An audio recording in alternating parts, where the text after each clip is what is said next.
Boa tarde a todas e a todos. Sejam bem-vindos a mais um Diálogos Contemporâneos. Nós estamos hoje na nossa terceira edição desse semestre e é uma grande satisfação encontrar vocês que estão nos assistindo de casa, que certamente vão interagir. Eu sempre tenho feito convite para as pessoas virem também aqui presencial. Nós estamos nesse espaço que para nós é um espaço quase que sagrado, que é o espaço da palavra. É aqui que o Diálogos Contemporâneos nasceu, é aqui que a gente teve praticamente assim, foi guiado pelo mestre Genuíno Salles. E toda vez que eu entro aqui, Renato, neste espaço, eu me lembro do nosso mestre Genuíno. Então eu faço aqui hoje uma saudação quase que espiritual, né, a eles, a esse grande professor, nosso diretor de ensino, nosso mestre, nosso amigo. O nosso tema de hoje é um tema que, assim como o tema da semana passada, da semana atrasada, é um tema que está gritando, né, que está na pauta do dia, né, que tem uma feição contemporânea, não é um problema atual, mas que está aí na nossa pauta do dia.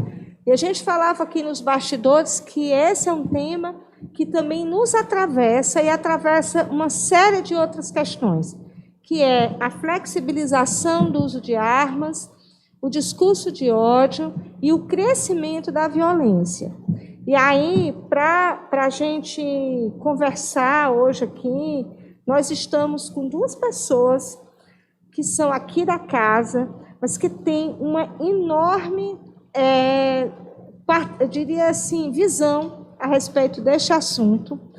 O Sean Huberman, que é nosso aluno, foi meu orientando, inclusive, fez uma monografia sobre esse assunto, com um recorte na violência de gênero. A monografia dele, acho que ele vai falar um pouco, está relacionada à flexibilização do uso de armas e a repercussão disso no feminicídio. E o professor Renato Maia, que é nosso professor de Direito Penal, que está aqui conosco, ele é doutorando nesse assunto, vem fazendo também uma série de reflexões a esse respeito, e foi da banca do Sean, portanto, assim, é um debate que a gente vem trazendo. Lembrando que o Diálogos Contemporâneos é também essa interlocução com a pesquisa, com o que os alunos vêm pesquisando, com o que a nossa produção acadêmica vem fazendo, né? Então, eu queria fazer essa saudação e começar o nosso assunto com o Sean, que vai fazer aqui uma exposição inicial. Depois a gente vai ver o professor Renato, e aí nós vamos certamente criar aqui uma dimensão dialógica sobre esse assunto. Você já pode mandar a sua pergunta aí pelo nosso chat, que nós podemos responder e incorporá-la aqui, né, nesse nosso diálogo. Sean, é com você. Seja bem-vindo, muito obrigada pela sua participação. Eu me sinto honrada e feliz em ter você aqui conosco. Um dos alunos assim, que eu sinto que é uma promessa, né, que a gente exporta. Eu sempre digo isso, que o FB-UNE tem exportado bons alunos para o mundo do trabalho, para o setor público, e você certamente é uma promessa também na pesquisa. É com você, querido. Olá a todos, boa tarde, professora Lídia. Muito obrigado pelas palavras. Fiquei muito honrado de ter recebido esse convite, porque, como a Sandra abordou, foi um tema que eu tratei no meu TCC, na minha monografia, lógico que num recorte para a violência doméstica contra a mulher, mas a gente também percebe que esse tema ele tem diversas outras variantes, ele atinge diversas outras questões que a gente vai abordar aqui durante esse debate. Então, primeiramente, como é que a gente está trabalhando da flexibilização? Vamos entender como que essa flexibilização realmente ocorre. Desde a promulgação do Estatuto de Desarmamento, vem sendo cada vez mais ocorrido esses debates, sempre teve problemas pela representatividade grande da bancada da bala, que foi sempre contra a promulgação do Estatuto de Desarmamento. Então, desde que o Estatuto de Desarmamento veio a ser promulgado, ele encontra diversos problemas, tanto no Legislativo como no próprio Executivo agora. E a partir do ano de 2019, quando o atual presidente da República entrou em exercício, ele fez a sua candidatura muito com base nessa perspectiva do armamento, argumentando que com isso iria auxiliar a segurança pública para que as próprias pessoas pudessem se defender. E com isso foi editado diversos, já que legislativamente ele não conseguiu fazer esse tipo de alteração, porque tem uma resistência muito grande, muito pelo número de homicídios elevados, número da criminalidade e as armas de fogo dentro desse quadro. Então, com isso, ele viu que, por meio legislativo, não estava sendo possível fazer esse tipo de alterações. Então, o que a gente vê é que as normas infralegais, como os decretos, resoluções, portarias, foi o momento onde ele conseguiu fazer esse tipo de flexibilização. Então, a gente vê que desde o seu primeiro ato no governo, ele tem essa proposta flexibilizando a compra, o uso de armas de fogo para algumas classes de trabalhadores e alguns outros tipos de flexibilização. Então, com esses decretos, o que foi principalmente aumentado? O número de armas de fogo que o cidadão pode portar, o número de armas de fogo que pode ser comprado por aquele grupo que são os caçadores, atiradores e os colecionadores. Então, a gente viu que, por essas medidas infralegais, que são responsáveis por regulamentar a lei, que é o Estatuto do Desarmamento, a Lei 10.826, foi por meio desses tipos de decreto, por meio dessas normas infralegais, que ele fez essas alterações. Muitas dessas foram questionadas pelo Judiciário, sendo suspensa a maioria dos dispositivos, mas alguns dispositivos ainda passaram a vigorar, como, por exemplo, cada pessoa hoje em dia pode adquirir até 4 armas de fogo. Antigamente, só poderia adquirir 2 armas de fogo. O aumento no número de munições, o aumento, o tempo de registro de arma de fogo, que precisa ser renovado, antigamente era 10 anos e passou a ser de 5 anos. Então, são medidas que a gente vê que a flexibilização ela vai nesses pequenos pontos. Alguns, o judiciário ele tende a barrar, e outros acabam passando, porque, enfim, eles não dispõem sobre coisas que poderiam ser inconstitucionais. E outras medidas também, como vamos imaginar, né? Se vamos flexibilizar um tipo de conduta, principalmente armas de fogo, que tende a ser lesivo para a sociedade em geral, a gente espera que essas medidas de flexibilização venham junto com um controle.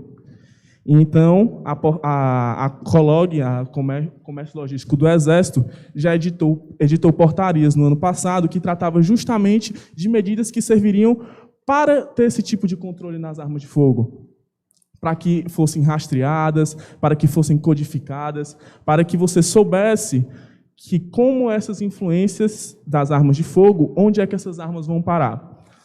E então, nada mais justo do que quando você flexibiliza alguma coisa, ou quando você tem uma proliferação, principalmente de uma arma de fogo, que foi um instrumento extremamente lesivo, é necessário ter um maior controle. Então, o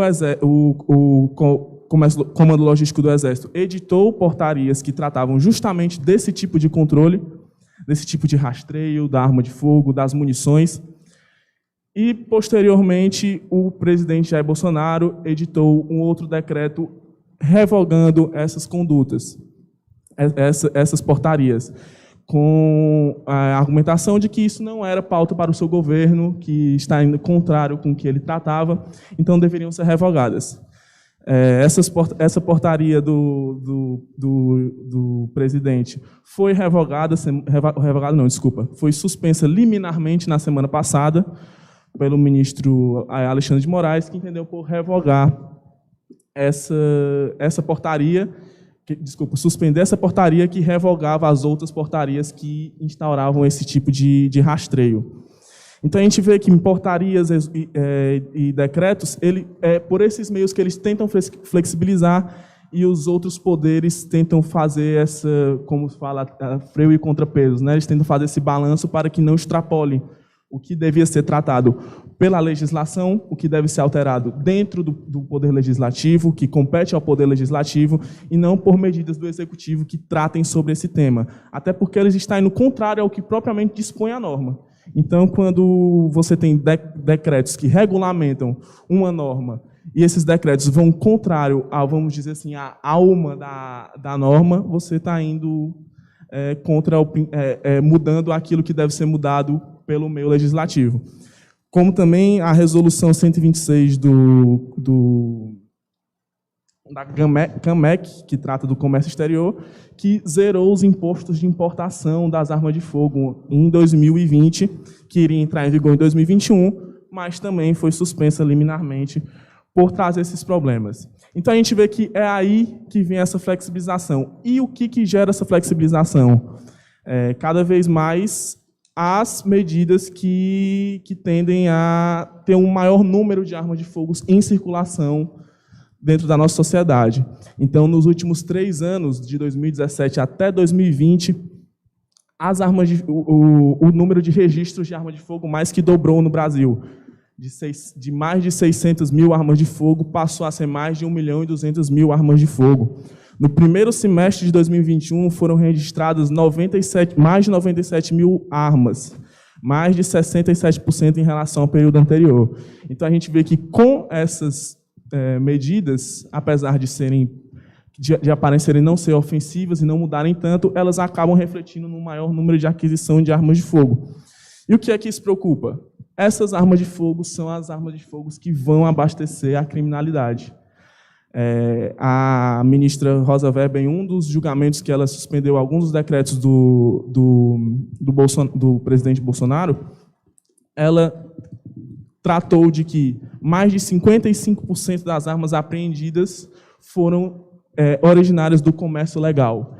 Então, a gente vive muito naquela falácia de que as armas que estão na criminalidade vêm do exterior, mas a apreensão da polícia demonstra de que essas armas estão sendo fabricadas no comércio legal.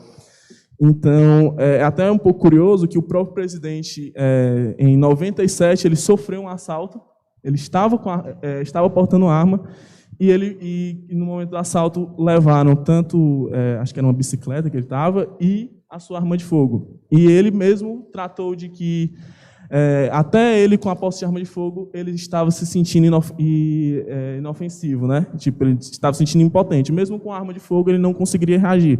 Então, demonstra que essas medidas que tratam e que argumentam de que isso trata de que vai reduzir a criminalidade, e com isso as pessoas vão conseguir, com a legítima defesa, evitar que esses crimes patrimoniais que normalmente acontecem, porque a violência armada ela não atinge as camadas das pessoas que defendem, de fato, esse tipo de flexibilização.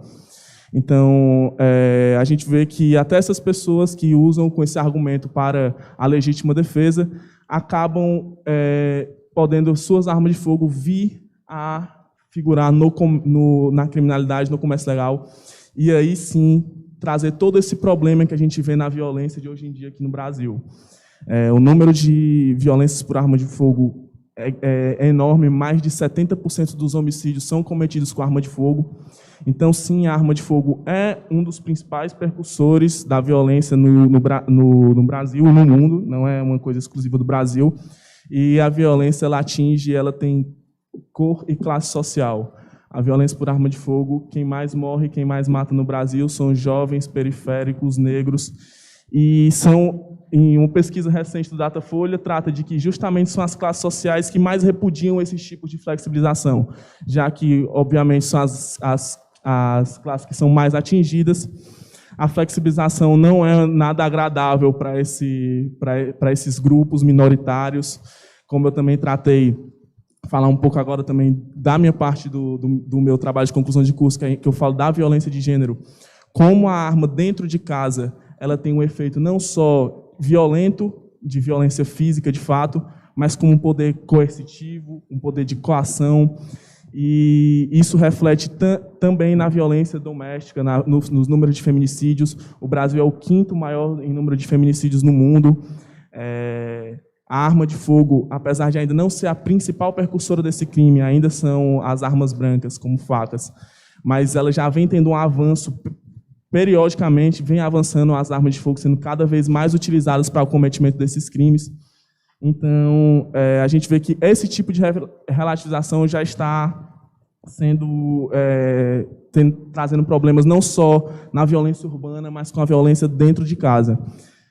Como eu trago aqui, entre o ano de 2003 e 2018, houve um aumento de 25% dos homicídios de mulheres por armas de fogo dentro da própria residência, enquanto fora da residência esse número tende a diminuir. Então, a gente vê como esse tipo de flexibilização instiga uma maior proliferação de armas de fogo e, com isso, o aumento da violência em diversos âmbitos. A gente pode tratar aqui também sobre os números de suicídio, que também tem aumentado, e a arma de fogo é um facilitador para isso, porque, querendo ou não, ela tem essa lesividade momentânea, não tem como outra escolha, digamos assim, ela está ali, é muito prático, muito fácil. Então, para esses tipos de crime, entre brigas de bar, coisas simples que poderiam ser resolvidas de outra forma, com a arma de fogo, ela potencializa esse tipo de violência, potencializa esse tipo de agressão, e ela tem diversas danos, não só entre as pessoas, como a pessoa causando a si mesmo, como eu falei.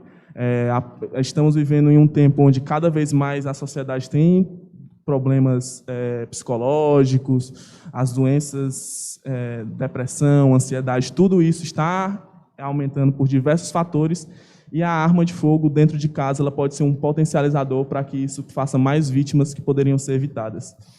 Então, eu acredito que os professores vão tratar mais sobre esse tema de violência e tudo mais, mas tentei expor um pouco sobre essa parte da flexibilização em geral, saber por onde anda essa flexibilização, como é feita essa flexibilização, já que legislativamente não houve nenhuma alteração, mas eu tentei demonstrar que essas pequenas alterações ela acaba criando um problema muito grande, que pode não ser sentido agora para a gente, não ter momentaneamente não ter um impacto tão grande, mas no futuro, quando essas armas legalmente começarem a ir para o comércio ilegal, para o crime, ela pode trazer diversos problemas para a sociedade em geral. Então, eu vou passar agora aqui a palavra para a professora Lídia e estou aí à disposição. Obrigado. Obrigada, Chan. A gente vai ouvir agora o professor Renato, né? E eu fiquei muito impressionada, Chan. Já estou cheia de questões aqui para a gente pensar como essa discussão, ela inevitavelmente ela perpassa também a dimensão política, né? Ela não é só uma questão ligada à segurança pública, ou não tem um efeito apenas jurídico, mas ela está relacionada também com um discurso, né? E aí, Renato, eu queria que você fizesse sua exposição agora, mas que a gente também pudesse acolher um pouco essa dimensão de como é que essa questão ela vai reverberar na dimensão penal, né? E como é que a sociedade é atingida por isso? Sim, claro. Pessoal, tudo bem? Boa tarde. Eu sou o professor Renato Maia, professor da casa há muitos anos. E agradeço o convite da professora Lídia, saúdo o Chan aqui, que estamos presentes nesse debate, né, nesse diálogo sobre o tema, que é um tema, obviamente, que ele é pauta do dia, assim como outros. Né? E quando a gente trata e se propõe a discutir segurança pública, obviamente a gente vai estar fazendo um diálogo e vamos ter que visitar algumas discussões. Além da questão da flexibilização do uso de armas, a gente vai precisar discutir também, pessoal, política de drogas. A gente precisa discutir também sistema carcerário, porque são todas essas circunstâncias que estão absolutamente ligadas à questão da segurança pública. Quando a gente fala em flexibilizar o acesso às armas de fogo, Eu acho que, antes de qualquer coisa, o que a gente deve se perguntar, e é uma provocação que eu sempre faço, é o seguinte: o que é que a gente vai estar ganhando, o que é que nós ganhamos com essa flexibilização? Para começo de história, né? Porque, assim, algum tempo atrás, a Netflix lançou um filme comum, qualquer, né? E começou Instagram, grupos de WhatsApp. Toda hora que eu abri o Instagram, abri o grupo de WhatsApp, tinha lá memes sobre o filme. Eu achei estranho, né? Porque e aí eu pensei, rapaz, esse filme é tão bom desse jeito, porque ele ter viralizado dessa forma, fui assistir o filme. E o filme é uma porcaria. Normal filme, assim, um filme que não tinha por que ter toda aquela, né, comoção nas redes sociais. E aí eu fui pesquisar a respeito e descobri que a Netflix, ao invés de gastar dinheiro colocando anúncios do filme no Google, no intervalo da novela, enfim, a mídia tradicional, o que ele fez? Eles pagaram para esses influencers, né? E essa galera começou a publicar nas suas redes sociais memes que foram criados pela própria Netflix. Ou seja, foi um marketing genial da Netflix, né? Aproveitando o filão das redes sociais. E por que eu estou falando isso? Porque a gente precisa parar para pensar da onde é que vem os discursos que nós compramos. Porque a gente abre a televisão, a gente abre o Instagram, a gente abre o Facebook, né, as redes sociais em geral, e a gente sempre vai ver um parlamentar, assim como o atual presidente da República foi parlamentar durante muitos anos e fez parte da bancada da bala, assim como seus filhos fazem parte da bancada da bala, assim como tantos outros parlamentares fazem parte do que nós chamamos como sendo a bancada da bala. E já há alguns anos eu estudo o tema e eu fui pesquisar quantos desses parlamentares que a gente diz que faz parte da bancada da bala tiveram as suas campanhas políticas financiadas pela indústria armamentista. E eu cheguei à conclusão que todos tiveram as suas campanhas potencializadas com o dinheiro da indústria armamentista. Nada de ilegal nisso, né? Afinal de contas, a indústria armamentista, que é uma indústria lícita e que faz parte aí da sociedade civil como um todo, assim como outros personagens políticos têm os seus interesses e que buscam que esses interesses sejam, obviamente, defendidos nas casas legislativas, no plenário, na Câmara dos Deputados, no Senado Federal, né? Para tratar isso aqui a nível federal, até porque a competência para legislar sobre o tema é uma competência federal. Gente, o Chan já trouxe para a gente alguns números. O que me chamou a atenção na pesquisa foi perceber que 2019 e 2020 nós tivemos um aumento de 184%, né, do número de novas armas registradas. Tu trouxe o número absoluto, né, de todas as armas que já estavam registradas e aquelas que passaram a ser registradas nesses últimos 2 anos, 1 ano e 10 meses aí de governo do atual presidente da República. Pessoal, esse número ele é maior do que todas as armas que foram registradas entre 2013 e 2018. As novas armas registradas no país, a partir da flexibilização, foi de 273.835 novas armas registradas na Polícia Federal. Tá? 70% dessas armas foram registradas pelo cidadão comum. E os outros 30%, ou cerca disso, servidores públicos, via de regra, pessoal da segurança pública.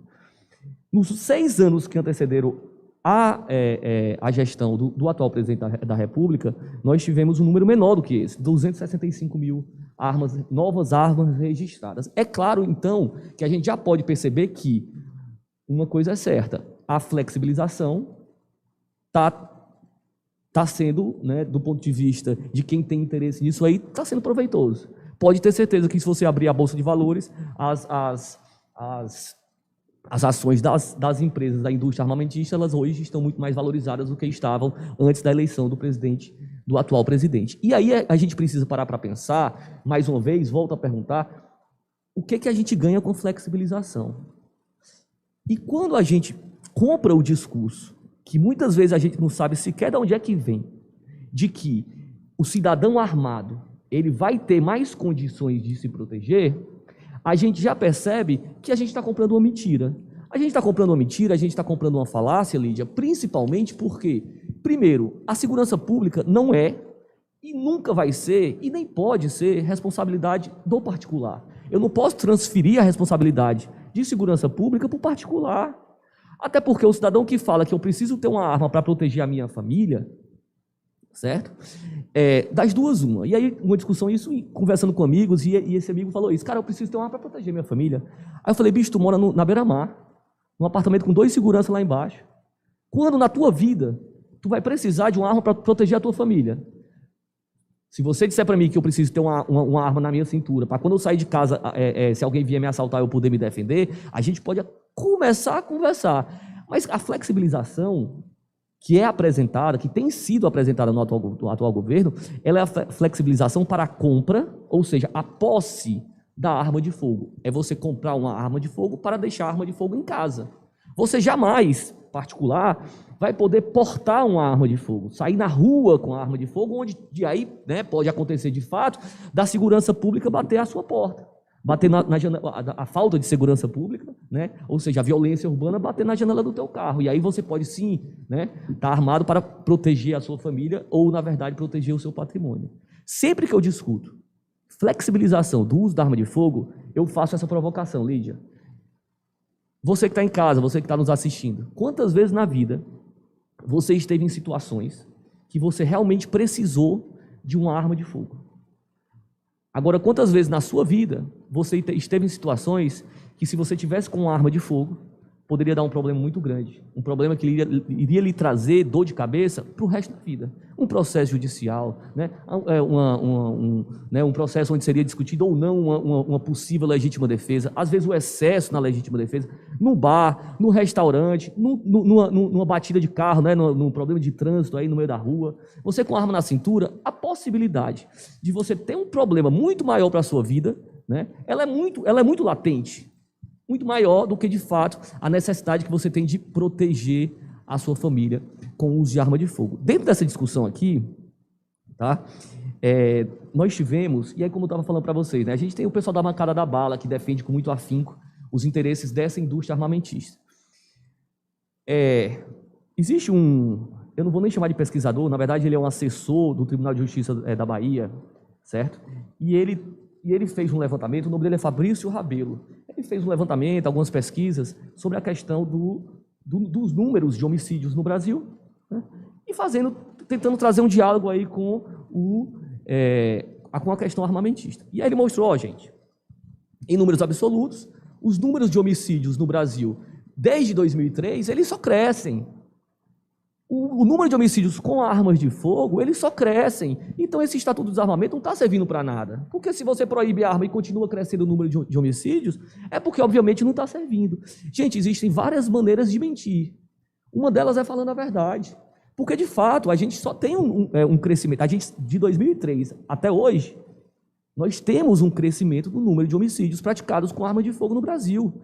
Mas fazer pesquisa, fazer ciência, é deixar de fora o achismo, é deixar de fora, né, a descredibilidade científica, para a gente poder analisar números e analisar a coisa, né, da maneira como a coisa deve ser analisada. E aí eu fui buscar lá no Thomas Vitor Conte, que ele é professor do Instituto de Direito Público, pesquisador, e ele fez um levantamento recente, publicado agora, a pesquisa dele é recente. Ele diz assim, gente, de fato, quando a gente fala em violência urbana, quando a gente fala em número de homicídios, por que o número de homicídios aumentam, por que os números de homicídios diminuem, né? Qual que é a variação dessa taxa? A gente não pode acreditar isso a um fator só, armas de fogo. A gente tem que entender a questão da arma de fogo, mas a gente tem que entender também a questão da segurança pública, da violência urbana, a questão do crescimento das facções. Nós temos que entender também a questão da desigualdade social, os problemas sociais que os governos trazem ou deixam de trazer.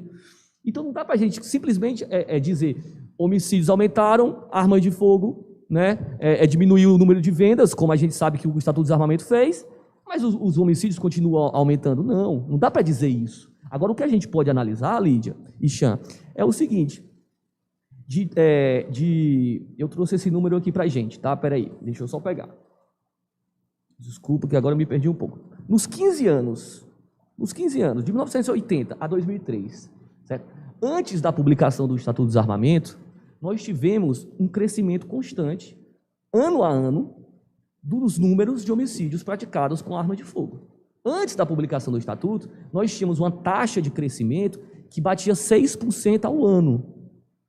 né? A cada ano esse número ia crescendo. Nos 15 anos depois da publicação do Estatuto do Desarmamento, a cada ano os números de homicídios aumentam, mas eles aumentam numa taxa de 0,9% ao ano. Então, assim, vem o Fabrício Rabelo, e inclusive até o deputado Rogério da Penha, ele publicou no Facebook, foi para o plenário para falar sobre esse trabalho, essa pesquisa feita pelo Fabrício, né, que, enfim, os números de homicídios crescem, então esse Estatuto de Desarmamento não serve para nada. Não, mas calma aí, pô, eles crescem sim, mas eles sempre cresceram. Agora, eles desaceleraram. Enquanto cresciam a uma taxa de 6% ao ano, hoje cresce numa taxa de 0,9% ao ano, uma pequena variação, né? Então, assim, nessa pesquisa que o Thomas Vitor Conde fez e nos traz, ele diz, como eu estava falando, a gente não pode acreditar a um elemento sequer, né, e, portanto, somente a ele, o estudo. Agora, de todas as pesquisas feitas, tanto no Brasil quanto no exterior, que eu analisei, ele analisou 61 publicações feitas nos anos de 2019, 2020 e 2021. Né? As últimas 61 pesquisas publicadas em grandes periódicos, ou seja, periódicos científicos, né, sobre o tema, 90% dos pesquisadores dizem que é uma falácia você trazer a tese de que com mais armas nós temos menos crimes. É uma falácia. Então, assim, aquilo que eu estava falando para vocês no começo, transferir a responsabilidade da segurança pública para o particular, logo de cara, cientificamente falando, já nos parece que não é o caminho a ser seguido. Então, eu volto a provocá-los. Da onde é que está vindo e quais são os interesses que existem por trás do discurso da flexibilização do uso de arma de fogo? Será que é de fato, né, a necessidade da proteção individual do cidadão? Ou será que existe toda uma indústria que lucra, e lucra muito com isso, financiando as pessoas, para que as pessoas que estão em uma situação, em uma posição, né, de serem vistas, de serem ouvidas, ou seja, que estão no lugar de fala, para que essas pessoas venham a influenciar, né, a população como um todo. Será que o cidadão precisa de 6 armas dentro de casa para proteger a sua família? Porque hoje o cidadão comum, na verdade, né, o decreto do presidente Jair Bolsonaro trouxe essa possibilidade, né, de comprar até 6 armas. Foi suspenso, né? Está suspenso aí em decisão liminar. A própria ministra Rosa Weber, que foi relatora dessa ação direta de inconstitucionalidade, ela, ao analisar lá a portaria do Jair Bolsonaro, ela disse o seguinte, o decreto do Jair Bolsonaro, e de fato um decreto presidencial, ele vem para regulamentar a lei, né? Então a lei, ela traz as regras gerais e o decreto vem trazendo as regras mais específicas para que elas possam ser aplicadas. E aí o que disse a ministra Rosa Weber? Ela disse, há uma inconstitucionalidade no ato do Poder Executivo quando ele excede o espaço que deve ser secundário de um decreto em detrimento da lei, que foi exatamente o que o Chanto nos trouxe. A lei, ela trouxe uma alma, e a alma da lei do Estatuto de Desarmamento foi exatamente do controle da venda, comercialização das armas de fogo no Brasil. O presidente da República, através de um decreto, a gente pode chamar de ativismo, talvez, é possível, através de um decreto ele vem a extrapolar os poderes que constitucionalmente lhes são garantidos, que é de regulamentação da norma federal, através de um decreto. Ele não pode inovar. E o que ele fez, de fato, foi a inovação daquilo que a lei claramente busca proteger, que é o acesso mais flexibilizado, né, banalizado do uso da arma de fogo. Gente, para você ter hoje uma arma de fogo, basta você dizer assim, declaração de necessidade. Presume-se que você realmente precisa. Basta isso. Então, assim, você não tem que realmente comprovar que você precisa. Olha, eu moro numa rua escura, né? Para chegar é perigoso, tem uma comunidade próxima, o crime organizado lá é perigoso eu chegar em casa, então eu preciso ter uma arma. Né? Então, a pessoa pode já entrar na minha casa 5 vezes, que os BO que eu fiz lá, a polícia não fez nada. Eu preciso ter uma arma em casa, eu realmente necessito. Ok. Não, eu simplesmente preciso de uma declaração simples de que eu realmente preciso de uma arma de fogo. Uma não, 6. Gente, tem coisa aí, a gente precisa parar para discutir, porque quando a gente discute violência urbana, que o Chan muito bem nos trouxe, a gente percebe que, quando a gente vai discutir tráfico de drogas, que é uma política falida, é a Lei 11.343, lá de 2006, ela já nasceu morta, ela já nasceu falida. Quando a gente discute tráfico de drogas, por exemplo, a primeira coisa que nos vem na cabeça é o Rio de Janeiro, com aquele traficante lá, né, com um fuzil na mão, certo? Andando para um lado e para o outro dentro da comunidade. A gente pensa logo na questão do armamento. E a gente imagina, e a gente acaba comprando, mais uma vez, sem saber porquê, a tese de que aquele fuzil que o traficante está portando veio lá do Paraguai, lá dos Estados Unidos, né, através de um traficante de armas, né, estilo Nicolas Cage, lá do filme O Senhor das Armas. Veio não, pessoal.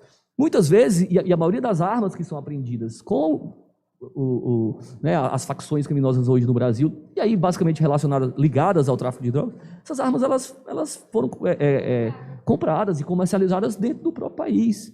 Né? Então, assim, a gente reclama da violência urbana, a gente quer ter, né, algumas pessoas querem ter uma arma para poder proteger a sua família, mas não para pensar que, na verdade, esse discurso alimenta e retroalimenta essa própria violência. Então a gente precisa parar e pensar e discutir de uma maneira científica, séria, o tema. E nada melhor do que a gente ter aqui, né, um aluno que se propôs a fazer uma pesquisa, escrever um trabalho de conclusão de curso, né, toda uma investigação, uma pesquisa sobre o tema, que eu espero que vire aí uma dissertação de mestrado e daí para frente, porque é um tema que a gente precisa de pessoas, né, dispostas a levantar a bola, né, para que a gente possa realmente discutir uma saída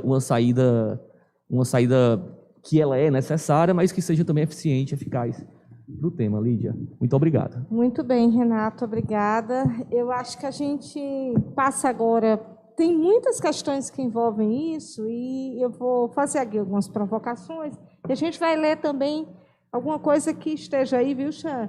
Você já pode ir dando uma olhada aí nas perguntas. A gente montou aqui um esquema para ver as perguntas aqui na própria bancada, né? Onde é que entra o discurso de ódio nessa composição, né? Porque parece que a gente está vivendo também um tempo em que você tem um somatório de uma série de questões e você tem também a perspectiva no centro disso tudo, ou no descrédito disso tudo, a própria vida, né? Então, tem uns conceitos que a gente pode usar para a nossa reflexão de necropolítica ou de necropoder, que vai um pouco na direção de uma política que não é favorável à vida ou que pode ser favorável à morte. O Chan levantou aqui uma questão que eu acho que é central nessa discussão, é quem é que está morrendo, né? Quem são as vítimas dessas armas de fogo? E aí elas têm nome, elas têm sobrenome, elas têm território onde moram, elas têm cor da pele, elas têm idade. Então, o Renato menciona que a gente deve olhar para isso cientificamente, e a criminologia, e a sociologia, e vários estudiosos dessas áreas, eles estão juntando todos esses dados para que a gente possa, de fato, compreender, né? Das publicações importantes é o Mapa da Violência, e no Mapa da Violência, que é uma publicação que mostra para nós, né, como é que a violência ocorre no nosso país, e quem são as vítimas, como é que ela vai se apresentar, né? E aí o Chan bem mencionou, nós temos aí vitimados pessoas negras, as mulheres vítimas do feminicídio, jovens da periferia, que são, na verdade, as grandes vítimas disso.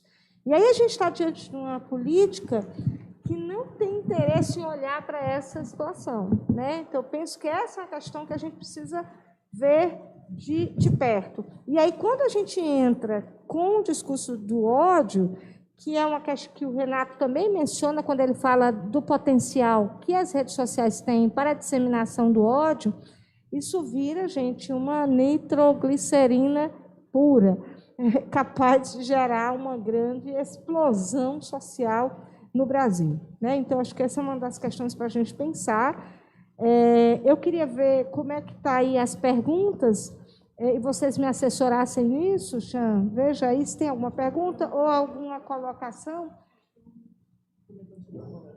porque o pessoal que está em casa, né, que faz muita saudação, eu queria lembrar aqui o Arthur, o Júlio, a Camila Mello, falou alguma coisa sobre o porte não tem. Depois eu acho que ele pode explicar, né? O Renato pode explicar. A gente pode ver também, a Raquel está falando que tudo a ver com o TCC dela também, esses diálogos. Que maravilha, Raquel, que bom que a gente pode interagir aqui, né, com relação a isso. O Renato vai explicar um pouco essa diferença de porte e de posse, né, Renato? Porque eu acho que essa é uma questão também que está circunscrita. Eu queria, Renato, que você também desse uma ênfase. Você falou, mas eu queria que você falasse um pouco mais ou detalhasse como é que é essa questão. Você explicou, essa demanda minha, viu? Do decreto do decreto e da lei em si, porque nós estávamos regidos pelo Estatuto do Desarmamento, mas esse estatuto deixou de valer, quer dizer, ele não está mais valendo. O que está valendo é o decreto, quer dizer, o decreto está suspenso por medida do Supremo, mas como é que fica? Como é que hoje? Como é que está hoje? A pessoa realmente pode comprar 6 armas?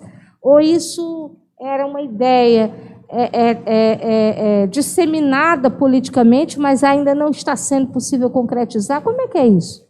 Tá, pessoal, vamos lá. A Camila, ela comenta aqui no chat sobre a questão do porte. Só para deixar isso mais claro, tá? Pessoal que não passou ainda pela disciplina de penal, que trata da legislação extravagante, e lá a gente, né, tem algumas aulas, tira algumas aulas para tratar do Estatuto do Desarmamento e também dos decretos, né? Os decretos presidenciais que foram ao longo dos anos e que vieram a regulamentar e trazer uma complementação à norma legal. Então, assim, primeiro, a gente tem o porte e a posse da arma de fogo. Possuir uma arma de fogo significa dizer que você vai ter o direito de comprá-la, registrá-la em seu nome, desde que você respeite todos os requisitos previstos em lei e principalmente no decreto, e é exatamente aí que a flexibilização ela traz muitas consequências. Então você vai ter o direito de possuir a arma comprando-a e deixando-a em casa, ou no local de trabalho, nas circunstâncias também previstas em lei. Você não pode andar com ela na rua. Quem tem porte de arma, via de regra, são os agentes de segurança pública, né? A Polícia Civil, a Polícia Militar, são os agentes das Forças Armadas, né? Então, alguns agentes públicos que ocupam determinadas posições. Então, o porte de arma é o direito de sair na rua com ela. E a posse é o direito de você simplesmente ter uma arma em casa. O Estatuto do Desarmamento, ele não permite, nem os decretos que vieram a regulamentar, nunca vão permitir o porte da arma de fogo pelo cidadão comum. A norma ela é muito clara e expressa em relação a isso. Os agentes de segurança pública, via de regra, são eles que podem portar. Possuir a arma é exatamente dentro dessa discussão que o Estatuto que os decretos que o presidente Jair Bolsonaro, desde o início do seu mandato, ele vem trazendo a possibilidade e vem trazendo essa flexibilização. Já em 2019, logo que ele assumiu, né, um dos primeiros atos dele foi exatamente trazer um novo decreto, né, para regulamentar o Estatuto, flexibilizando o acesso às armas, né? Então, e aí, já esse primeiro decreto, em 2019, trouxe muita polêmica. O Senado Federal já tinha um decreto legislativo que iria derrubar o ato do Poder Executivo, né? E aí, dentro daquele diálogo político, né, que a gente conhece muito bem, o presidente acabou voltando atrás e ele mesmo revogou esse primeiro decreto. Mas agora, em fevereiro de 2021, acho que foi antes, um dia antes do Carnaval, ou um dia depois do Carnaval, ou pelo menos o que seria o Carnaval, né? Ele trouxe esse novo decreto, que esse decreto caiu como uma bomba, né? Logo depois da publicação, o PSI, o Partido Socialista Brasileiro, PSB, ele entrou com ação de controle de constitucionalidade, uma ação, né, um ADI, para que fosse declarada a inconstitucionalidade, e aí, por meio de liminar, a ministra Rosa Weber, e agora, mais recentemente, foi o Alexandre de Moraes, né? O Alexandre de Moraes, eles suspenderam alguns pontos desse decreto. Então, o decreto ele tem alguns pontos que estão valendo e outros que não estão valendo. Né? Em relação ao acesso a essas 6 armas, se eu não me engano, acho que o Jean, ele deve ter lido alguma coisa a respeito, tá suspenso, não é isso, Jean? Então, assim, realmente o cidadão ele não vai ter ainda acesso a essas 6 armas de fogo, não. Né? Então, e aí, ainda bem, né? Porque, de fato, eu acho que o Jean foi muito feliz quando ele trouxe. E aí a pesquisa dele, na verdade, é nesse sentido, mas lá no curso em Portugal, semestre passado, até semestre passado eu estava ligado, ainda estou, né? Mas a gente estava assistindo as aulas lá do doutoramento. E uma das disciplinas que eu estava fazendo de criminologia estudava somente violência doméstica, né? Então a gente analisou as políticas públicas em relação à violência doméstica em vários países europeus, no Brasil, né, também nos Estados Unidos.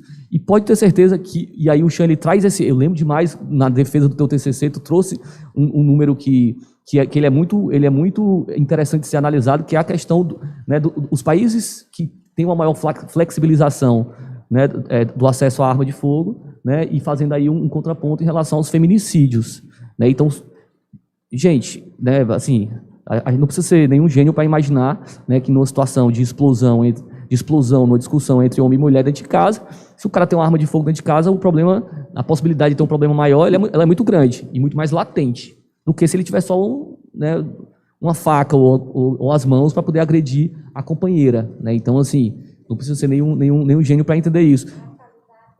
A questão do suicídio também, né? Se a gente for fazer essa análise, existem alguns bons materiais publicados que tratam do tema, você vai perceber também, né, que a flexibilização da arma nesse sentido, ela vai ser mais, vai potencializar essas circunstâncias. Então é aquilo que eu estava falando, Lídia, a gente precisa parar e pensar, né, o que a gente ganha com flexibilização? A gente sabe dos problemas que sempre existiram e que vão continuar existindo quando a gente tem um maior acesso a um instrumento tão letal como é a arma de fogo. Será que a gente realmente precisa ter uma arma de fogo em casa, né, para defender as questões patrimoniais ou, enfim, dentro dessa discussão aí da violência urbana, né, e dentro dessa necessidade que ela deve sim ser analisada, por óbvio ela deve ser analisada, mas dentro dessa análise, né, quais são os contrapontos, quais são as consequências que podem advir, né, dessa flexibilização. E no meio disso tudo, perceber se de fato, né, essa discussão ela não está atrelada a interesses econômicos outros, que né, aparentemente é um peso muito forte nessa balança, muito grande nessa balança também. Eu diria que ela está na perspectiva econômica, mas também numa perspectiva ideológica. Eu queria te ouvir com relação a isso, Jean, porque isso também alimenta o discurso do ódio, né? Quer dizer, a gente acabou de ver aqui que não está valendo. Quer dizer, nós não podemos sair daqui e comprar 6 armas de fogo, graças a Deus e graças ao STF. Mas isso alimenta também um pensamento a respeito disso. Isso é uma outra questão, mas que está neste cerne aí, que é o que se produz a respeito disso, né? Se gera uma ideologia, digamos assim, que é a ideologia para o armamento e, consequentemente, para a não valorização da vida, né, ou a própria morte. Queria te ouvir um pouco com relação a isso e com relação às questões que a gente foram mencionadas aqui. Pois tem até uma frase de um economista que eu falhou o nome, mas ele traz justamente essa questão de que se matar, quer dizer, roubar, matar por roubar é um crime, e roubar, matar para salvar a propriedade, o que é sagrado? É a vida ou é a propriedade? Então a gente tem que, quando a gente trata dessa narrativa, somos seres humanos ou somos seres econômicos, né? O que move, o que move essa vontade na discussão, essa vontade, como o próprio professor falou, de quem são esses interesses? A gente vê, por exemplo, que a produtora, fabricante de armas de fogo nacional, que é a Taurus, uma das maiores exportadoras para os Estados Unidos e no Brasil, aumentou o lucro em mais de 300% no ano. As ações nas bolsas de valores da Taurus aumentaram consideravelmente. Então, quem é que está sendo, como o professor traz essa indagação, quem é que está sendo beneficiado com esse tipo de flexibilização? Então, e isso acaba alimentando, principalmente hoje, que a gente, querendo ou não, estamos cada vez mais polarizados, como esse tipo de flexibilização acaba atrapalhando ou fomentando, né, essa relação de discurso de ódio que está pairando aqui no Brasil, que é inegável. Uma maior polarização. Como é que uma arma de fogo, o que a presença de uma arma de fogo em uma discussão, por exemplo, pode ocasionar? E isso cria uma narrativa do que é propriamente trazido dentro dos noticiários. Você vê os projetos de lei, tudo que trata sobre isso, como ele fomenta esse tipo de ideia, como a senhora falou, que às vezes a gente nem sabe mais se isso está em vigor ou não, que é difícil de achar, mas como é que isso, o que muita gente acredita, né, com os próprios noticiários. Então, eu acho que, realmente, como o professor falou, o cerne da questão é quem é que está sendo, de fato, beneficiado, quem é que está ganhando com esse tipo de flexibilização, porque, se formos imaginar, socialmente falando, esse tipo de flexibilização ela só tende a ser drástico para a sociedade, em diversos fatores.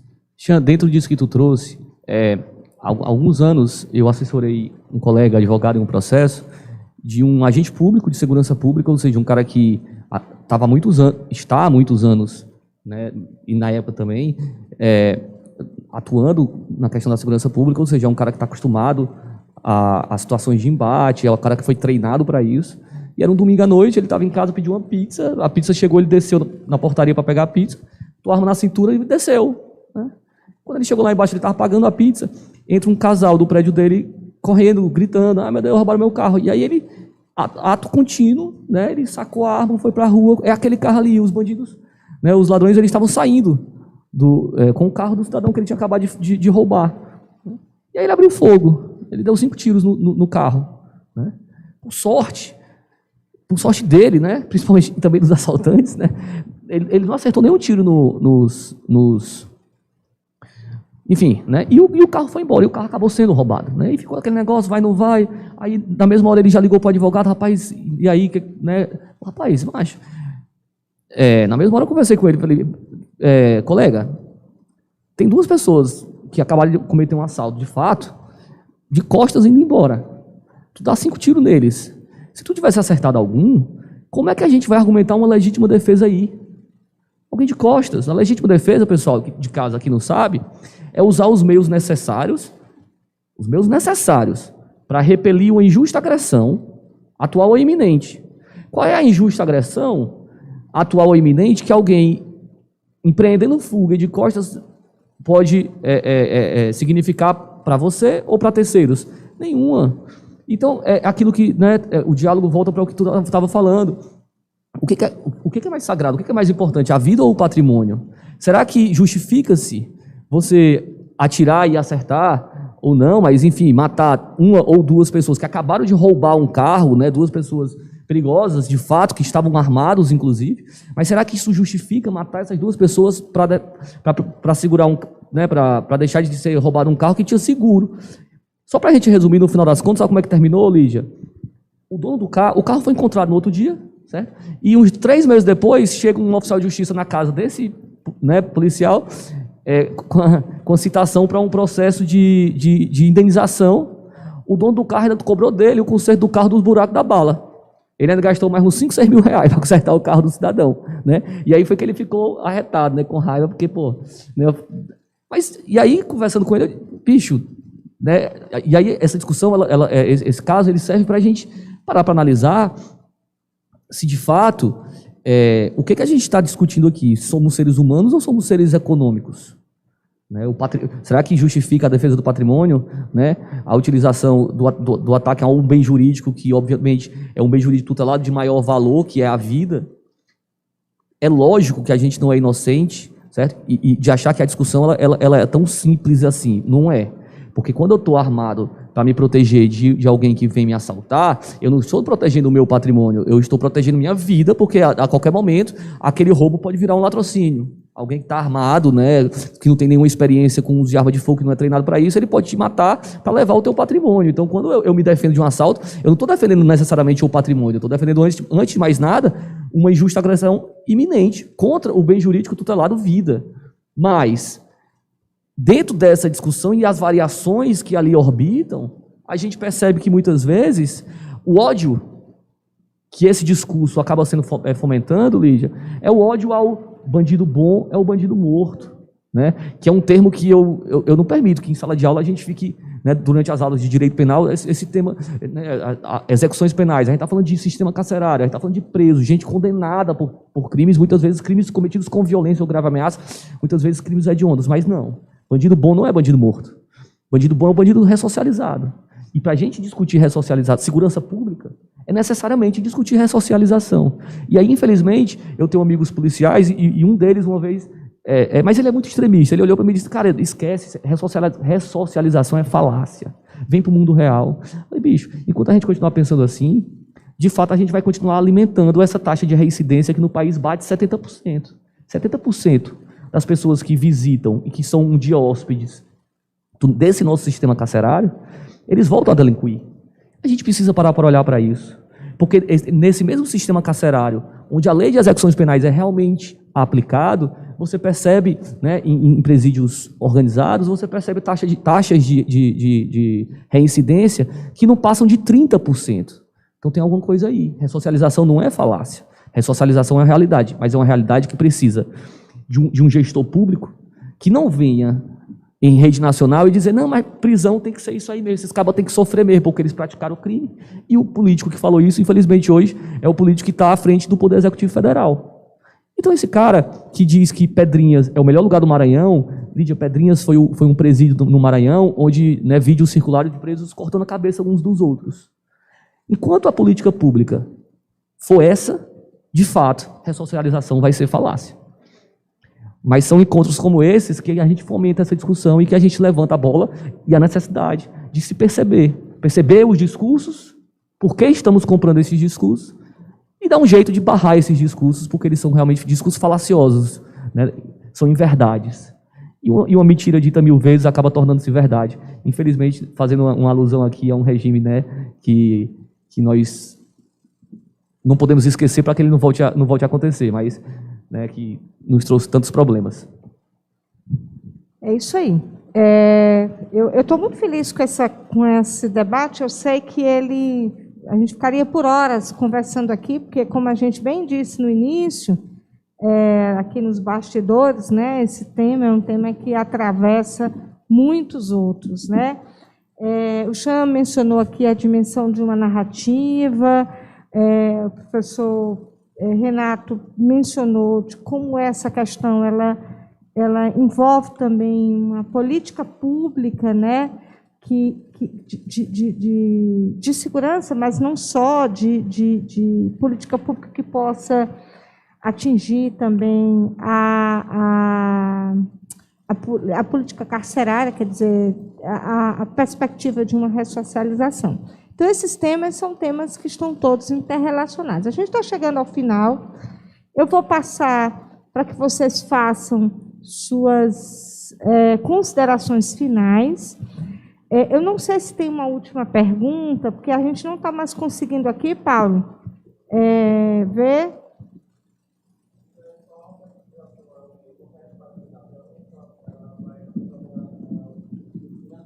É só um comentário, né?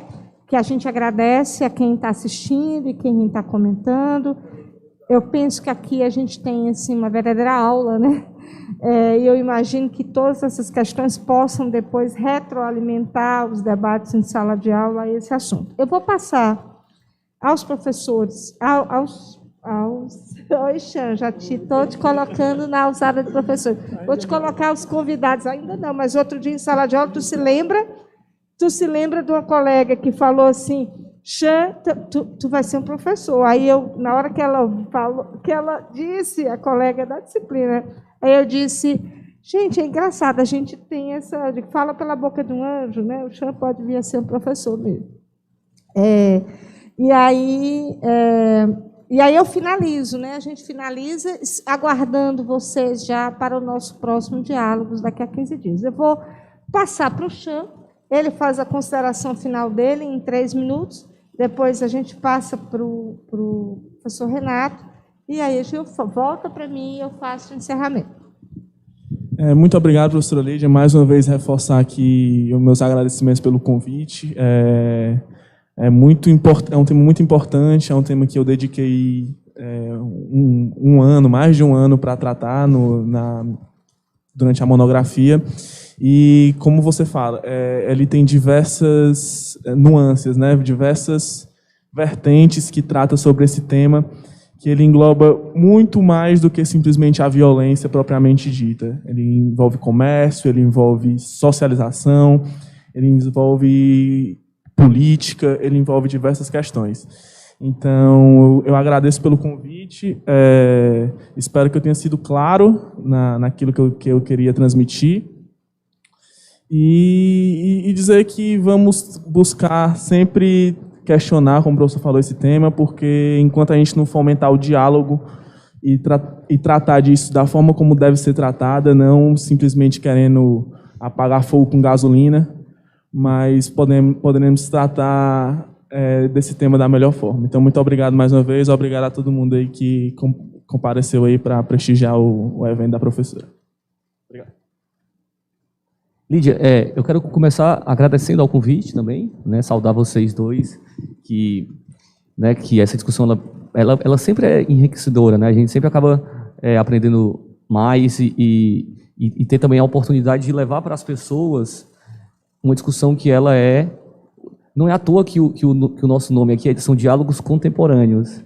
E não tem nada mais contemporâneo hoje do que discutir flexibilização da arma de fogo, discutir discurso de ódio. Gente, o discurso de ódio, ele, se não decidiu, foi um grande elemento influenciador de uma eleição presidencial, de um momento político complicado que vivemos, né, de uma dualidade absolutamente nociva, e que tem nesse discurso de ódio, e aí dos dois lados, né, muito mais de um do que do outro, mas também estaciona nesse discurso de ódio como uma ferramenta importante, né, de manipulação de mentes. E são essas mentes que, anos ou meses ou anos depois, vão apertar o botão verde na urna eletrônica na hora de decidir os próximos 4 anos e o futuro, né, do país nos próximos 4 anos. Então, a gente não pode se deixar influenciar por discursos de ódio. Tem esse gênero, né, discurso de ódio, nós temos várias espécies. E essa discussão da violência urbana, ela vai estar sendo perpassada também. E, então, eu convido os senhores e as senhoras que nos assistem, que vão nos assistir aí, né, eu imagino que fica gravado, né, Lídia?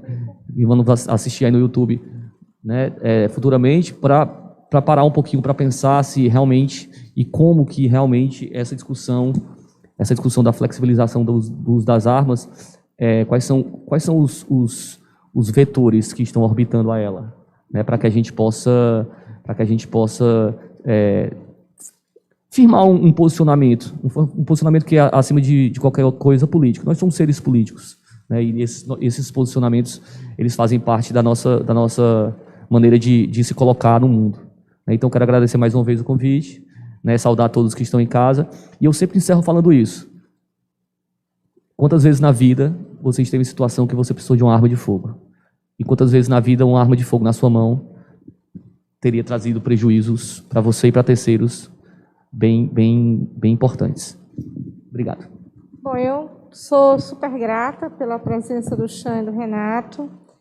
Tem uma coisa que passou aqui ao largo, mas eu queria só mencionar aqui no final, que depois que ficou entendido sobre posse e porte e tal, essa coisa toda, eu me lembrei da violência no campo, que nós não mencionamos aqui, mas que a violência no campo cresceu, inclusive vitimando povos originários, indígenas e comunidades tradicionais que estão, nesse momento, também sendo ameaçados, né? Bom, essa foi mais uma edição dos Diálogos Contemporâneos. A gente volta aqui, o pessoal aqui da FB-Uni vai ficar aqui concentrado nas provas. Próxima segunda-feira não temos diálogos e a gente vai voltar com mais um tema que está na ordem do dia, que está na pauta, e que, interligando aí com a pesquisa, a gente vai ter a presença do professor Marcel Mota, e ele certamente vai trazer aqui uma discussão interessante ligada ao seu tema de pesquisa. Eu queria agradecer a todas e a todos, desejar um bom resto de dia e já nos agendarmos para o nosso próximo encontro. Agradeço também a presença do Paulo, que está aqui nos bastidores, da Thaís, sempre muito solista e que organiza tudo para que Diálogos Contemporâneos se mantenha firme agora também nas plataformas digitais. Até breve, pessoal. Boa noite.